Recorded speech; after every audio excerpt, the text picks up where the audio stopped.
आतंकवादियों से इसका संबंध था। अच्छा, बड़ी बात कह रहे हैं। आतंकवादियों से संबंध था, चूँकि धनबाद में नौकरी कर रहा था, वहाँ भी इतने असलहे निकलने के बाद बम निकल रहा है, तलवारें निकल रही हैं, तो ये सब गरीब है। 5-5 बच्चियाँ हैं, 3 बच्चियाँ की शादी किए, खेत बेच के शादी किए थे।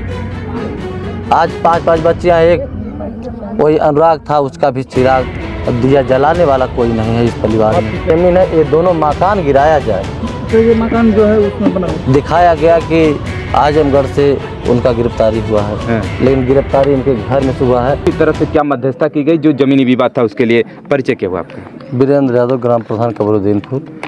जो जमीन का मामला चल रहा है इसको लेकर के बताया जा रहा है कि आपने बीच में मध्यस्थता भी की थी, आखिरकार फिर क्या कारण था जो? इसमें ऐसा था कि जैसे 40-50 साल पुराना, मतलब 40-45 साल पुराना विवाद चल रहा था, तो आज के 5-6 महीना पहले हम आए और यहाँ पे जैसे लोगों का विवाद कुछ मानद गांव के लोग भी थे, हम आए थे, मौजूद में थे। उसके बाद ये बाउंड्री भी हो गई है, जो ज़मीन का विवाद था, एक इससे 1.5 बिस्सा की ज़मीन का विवाद था। ज़्यादा कीमत उसकी 1 से 1.5 लाख रुपया, जिसके लिए वो गला उतार दिए हैं। जैसे बाउंड्री हो गई, मामला ख़त्म हो गया, लेकिन ये सब ये सोचे बेचारे कि अब कोर्ट में मामला चल रहा था उसका, लेकिन ये सब सोचे मामला अब ख़त्म हो गया, विवाद ख़त्म हो गया, लेकिन उसके मन में कालापन बैठा था।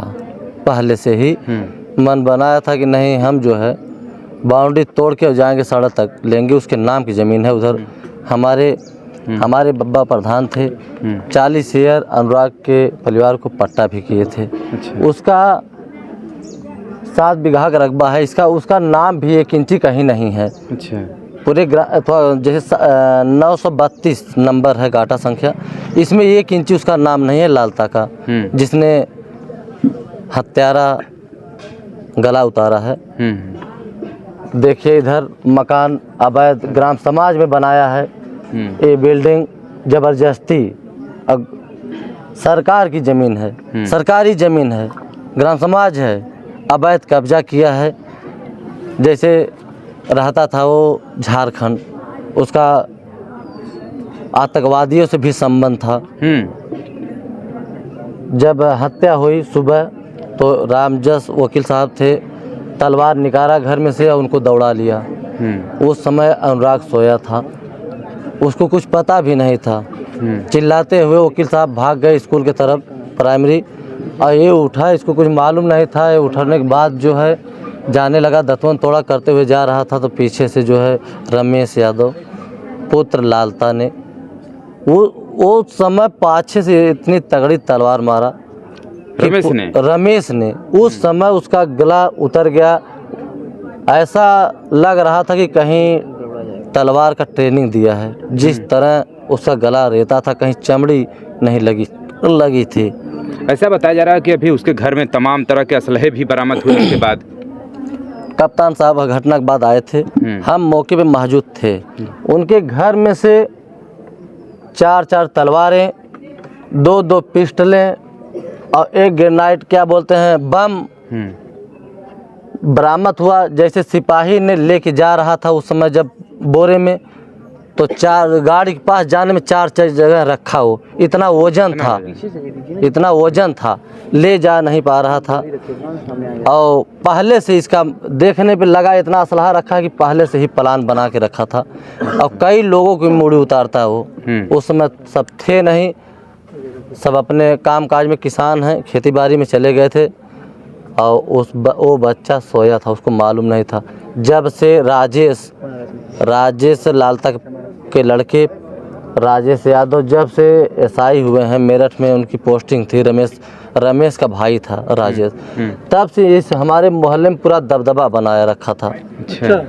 लोगों को दबा के रखा था। जब हमारे मोहल्ले के लोग जा रहे थे रास्ते में, तो वो अगर सामने दिख गया तो सब रोड छोड़ दे रहे थे। हमारे मोहल्ले के लोग इतने डरते थे, इतना दबदबा बनाया था। और लालता ने रिटायर हुआ था आज के 12-13 महीना पहले, 2-3 करोड़ रुपया पाया था, 2 करोड़। यहाँ पूरा पैसा के बल पे ये पूरी सरकारी ज़मीन रात में पूरा मकान देखिए बनवा लिया है। पुलिस वाले आए हैं रात में, कह रहे हैं, आश्वासन दे रहे हैं कि हम अनुराग के परिवार के साथ हैं। ऐसा है कि डीएम साहब आए थे, कप्तान साहब आए थे, हमारे विधानसभा जफराबाद के जगदीश नारायण राय वर्तमान विधायक हैं, पूर्व मंत्री थे, आश्वासन दिए और तभी बाडी उठी। आश्वासन हम लोगों की मांग थी कि एक ग्राम समाज की ज़मीन है, सरकारी ज़मीन है, ये दोनों मकान गिराया जाए। तो ये मकान जो है उसमें बना हुआ हाँ, सरकारी ज़मीन में है कि गिराया जाए और उसको उनके लड़के को नौकरी से दरोगा पद से बर्खास्त किया जाए और इस गांव से उन लोगों को निष्कासित किया जाए। जैसे निम्र हत्या, जब हत्या हुई उसके 2-3 मिनट बाद हमें फ़ोन गया, हम नहा के वही पूजा करने जा रहे थे। जब यहाँ आए देखे तो धड़ अलग और गर्दन माँ के को अथवा गोद में था। देखने के बाद पूरा आँखें नम हो गई। 10 मिनट बाद प्रशासन आई, डीएम साहब आए, देखें, तलाशी लिए और यही घर में से ही बरामद उन्हें किए लालता को। अच्छा। लालता को यहीं से गिरफ्तारी हुई और उसका वीडियो भी है, वीडियो वायरल भी हुआ है। दिखाया गया कि आजमगढ़ से उनका गिरफ्तारी हुआ है, लेकिन गिरफ्तारी इनके घर में से हुआ है। इतना सब मोहल्ले के लोग डर रहे थे कि यही घर में गर्दन काट के उनके लालता ने बैठा था। कोई डर के मन बोल नहीं पाया। प्रशासन भी आई, उनको लेके गई और अभी तक कुछ हुआ नहीं। अच्छा, वो तो जैसे आपको आश्वासन देकर गए कि बुलडोजर भी चलेगा और एनकाउंटर की भी बात की गई थी, आप सब लोग तो यहाँ हम लोगों की मांग है, अभी हम लोग अड़े हैं कि उनका रमेश का इनकाउंटर और उनकी नौकरी बर्खास्त किया जाए और इनका मकान ग्राम समाज में है, सरकारी ज़मीन में है, इनका मकान गिराया जाए। तो रमेश यादव की तो गिरफ्तारी हो गई है। गिरफ्तारी हो गई है, लेकिन हम लोग आश्वासन पे ही अभी अड़े हैं। आश्वासन दिए थे, कप्तान साहब आए थे लगभग 9 बजे रात को, जब वहाँ रामघाट जब अंतिम संस्कार हो रहा था तो आग जलने के बाद लगभग 1 घंटा बाद आए थे। हम लोग कहे कि उसका जो है इनकाउंटर होना चाहिए। हम लोगों की मांग है, तो हम लोगों की यही कहे कि ठीक है, हम ऐसा सबक सिखाएंगे पूरे जीवन याद रहेगा। तो वही आश्वासन और वही हम लोग लेके चल रहे हैं कि नहीं, कप्तान साहब ने अगर आश्वासन का तीसरा दिन है, तो इससे पहले कभी शिकायत आप लोगों ने प्रशासन से नहीं किया? ऐसा है, शिकायत सब किए थे। इनके घर कई लोग कई बार एप्लीकेशन दिए, मामला कोर्ट में चल रहा था, इसलिए इस ज़मीन के बहुत ज़्यादा प्रशासन इनगौर कर रही थी। राजस्व विभाग भी इसमें बहुत लापरवाही की है। नहीं तो गांव के प्रधान हैं, वर्तमान प्रधान हैं, तो क्या आप भी दहशत में थे क्या उनसे? नहीं, हम दहशत में नहीं थे। ऐसा था कि हम ये सोच रहे थे कि दोनों को बैठा के मामला को शांत कराएं। नहीं, वो अवैध कब्जे की जो बात है, ग्राम समाज की जमीन उसने हड़प किया था ना, उसकी शिकायत आपने कभी किया प्रशासन से या राजस्व विभाग? नहीं, प्रशासन से, राजस्व विभाग से, सब लोग से किया था, बताए थे। जब बुलाया, आरजीआरएस भी हमारे जो है रामजस वकील साहब डाले थे, उसका भी सुनवाई नहीं हुआ। पैसा, इतना पैसा था कि पैसा दे के वो दाब दे रहा था। अरे वही लालता ने, जैसे उनका बेटा दरोगा थे, वो रिटायर होके आए थे, 2 करोड़ रुपया लेके आए थे, पैसा के बल पे चल रहे थे। यहाँ तो ये सब गरीब है, 5-5 बच्चियाँ हैं, 3 बच्चियाँ की शादी किए, खेत बेच के शादी किए थे। आज 5-5 बच्चियाँ, एक वही अनुराग था, उसका भी चिराग दिया जलाने वाला कोई नहीं है इस परिवार में। आप कितने साल से प्रधान यहाँ के? हम तो अभी यही 5 वर्षीय है, लेकिन हमारे घर में 4थी पीढ़ी हम प्रधानी लड़े हैं। पहले आप लोगों को पता नहीं था कि इसका आपराधिक बैकग्राउंड है या इतने ऐसा है कि और आप लोगों ने देखा था ऐसा है, इसका इस किस्म का था, आतंकवादियों से इसका संबंध था। अच्छा, बड़ी बात कह रहे हैं आप। आतंकवादियों से संबंध था, चूँकि धनबाद में नौकरी कर रहा था, वहाँ भी इतनी असलहे निकलने के बाद बम निकल रहा है, तलवारें निकल रही हैं, वहाँ भी इसका धनबाद में, झारखंड में इसका अपराध था। अच्छा, नक्सलाइट वाले से संबंध था। और यहाँ किसी से, किसी घर से, मोहल्ले से पूछ लीजिए, किसी से घर से कोई बातचीत नहीं हो रही थी और सब डर रहे थे उससे। कभी आपने पहले शिकायत नहीं की?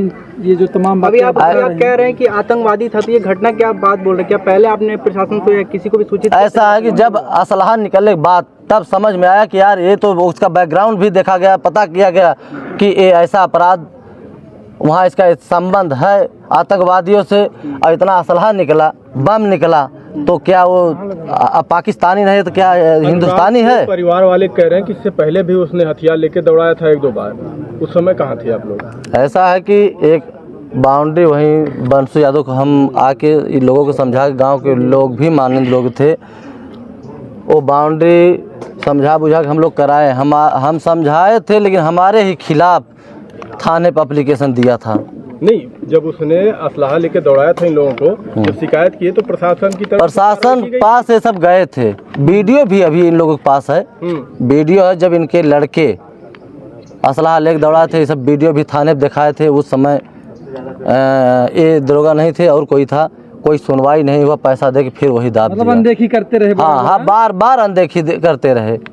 बता रहे हैं घर वाले कम से कम 200 एप्लीकेशन दिए गए, लेकिन उस पर कोई भी कार्रवाई नहीं। कोई नहीं, पैसा इतना था, पैसा देकर अपना मामला दाब ले रहा था। पूरी तरह से शासन प्रशासन को इस पूरे मामले का जिम्मेदार मानते हैं। यानी राजस्व विभाग से लेके प्रशासन सब पैसे पे चल रहा है। सब इतना पैसा था कि यही बैठने के लिए, चाय नाश्ता आ रहा है उसको, फिर थाने जेल ले जा रहे हैं तो लग्जरी गाड़ी से ले जा रहे हैं। प्रधान जी, क्या कहा जाए प्रधान जी, इसमें? 3 दिन आश्वासन देने के बाद चौथा दिन है, अगला रुख आपका क्या होगा? अभी कुछ नहीं, जैसे सब कुछ किए नहीं है, हम लोग की मांग भी नहीं पूरी किए। हम लोग का मांग था कि दोनों मकान गिर जाए, रमेश का इनकाउंटर हो जाए। आश्वासन पे ही अड़े हैं। दोनों मकान सरकारी जमीन में है। अच्छा, अवैध हैं दोनों? दोनों अवैध है। क्या लगता है आपको कि वर्तमान सरकार में न्याय मिल पाएगा इन लोगों को? क्या उम्मीद रखते हैं? देखिए, अगर शासन प्रशासन अगर देगी न्याय, नहीं तो हम लोग आगे बढ़ेंगे। हाई कोर्ट, सुप्रीम कोर्ट, मुख्यमंत्री नहीं चला तब मुख्यमंत्री, प्रधानमंत्री, राष्ट्रपति तक हम लोग जाएंगे अगर नहीं न्याय मिला तो। हम लोग भी इंतजार कर रहे हैं बाबा जी का बुलडोजर कब आएगा। आज तीसरा से चौथा दिन है, आज उनका इंतजार है कब तक वो आएगा, और नहीं आया तो हम लोग आगे बढ़ेंगे। राजस्व विभाग की टीमें यहाँ आई थी, क्या करके गई? आई थी। पैमाइश वगैरह हुई कुछ इस समय?